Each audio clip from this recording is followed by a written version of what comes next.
अक्टूबर को इसी दशहरा के शुभ पावन अवसर पर आपके नज़दीकी सिनेमा घरों में लगने जा रही है संघर्ष 2 मूवी। नमस्कार दोस्तों और स्वागत है मेरे नए से वीडियो में। और आप लोग बता दें कि भोजपुरी की जो सबसे बेहतरीन खबर जो संघर्ष 2 जो फिल्म के आने का आप लोग इंतजार कर रहे थे और फिल्म नहीं आ रहा था और काफ़ी उसका डेट बढ़ाया जा रहा था और उस फिल्म का रिलीजिंग डेट आ गया है आप लोग के सामने। अभी मैं बताने वाला उसी खबर को लेकर मैं वापस नए वीडियो में आया था और आप लोग को बताने के लिए आया हूँ। मैं इस वीडियो में आप लोग को उसी खबर के बारे में बताने आया हूँ कि जो संघर्ष 2 जो सबसे बड़ी बजट की फिल्म जो बनी हुई है, खेसारी लाल ट्रेंडिंग स्टार कहे जाने वाले, भोजपुरी जगत के सबसे सुपर स्टार ट्रेंडिंग स्टार कहे जाने वाले खेसारी लाल यादव जिन्होंने ऐसा इतिहास रच दिया है, ऐसा मतलब बड़ी बजट की फिल्म बनाई है, ऐसी बड़ी बजट की फिल्म बनाई है जो कि ऐसा फिल्म अभी किसी ने बनाया नहीं था और कभी दिखाया नहीं था। और उस फिल्म का रिलीजिंग डेट आ गया है जो कि 20 अक्टूबर को, बता दें कि 20 अक्टूबर को अपने ही नज़दीकी सिनेमा घरों में लगने जा रही है।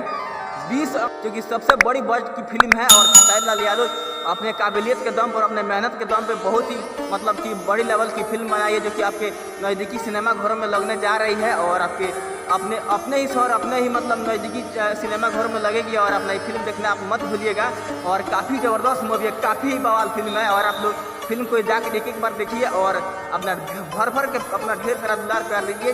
खेसारी लाल यादव तो अभी मतलब कि विवादों में घिरे हुए हैं और काफ़ी सारे कंपनियों का विवाद झेल रहे हैं। गाना बल्कि उनका नहीं आ रहा है और काफ़ी सारे गाने पर उनको रोक लगाई गई है और काफ़ी सारे गाना उनका डिलीट कर दिया गया है और गाना उनका आ नहीं रहा है, गाना पर रोक लगा हुआ है। अब मतलब देखते हैं कि कोर्ट का क्या फैसला होता है, वो तो हमारे हाथ में है नहीं, मतलब वो तो न्यायिक व्यवस्था है और न्यायालय के ऊपर है, मतलब क्या हुआ क्या नहीं उस मैटर के बारे में बात नहीं करेंगे। और जो उनका फिल्म आ रही है, उनका रिलीजिंग डेट आ गया है संघर्ष 2 फिल्म जो कि सबसे बड़ी बजट की फिल्म है, बहुत ही महंगी फिल्म है, बहुत ही बेहतरीन मतलब अच्छी फिल्म है। उस फिल्म को जाकर एक बार अपने नज़दीकी सिनेमा घरों में देखिए और भर के अपना ढेर सारा दुलार कर दीजिए और मिलेंगे अगले वीडियो में। तब तक के लिए जय हिंद जय भारत।